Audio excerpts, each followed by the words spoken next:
So at the political science department, we have two pre-professional tracks. One is called the PPE, which is political science, philosophy, and economics, and the other one is pre-law. First of all, the PPE is a program that is what we call a 3+3, meaning that you do only 3 years of undergraduate studies here at OCU, and the fourth year would be your first year at the law school at OCU Law. So the PPE is not replicated in the state of Oklahoma and other universities, and our students have had a great deal of success. Pre-law is much more a 4-year undergraduate studies program that is focused on legal studies. We have students that went to Harvard Law, Georgetown Law, Ohio State Law.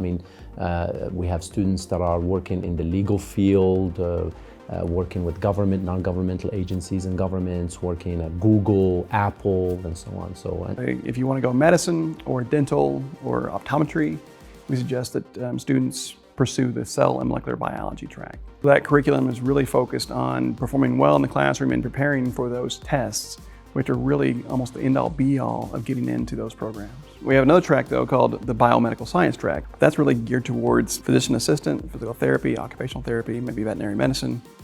With the education they get here, with the liberal arts focus, I think we produce the perfect student for those programs. And we've been told that several times from our peers at these professional schools. Our students are the most prepared. They are some of their best students and their best alumni once they leave their programs.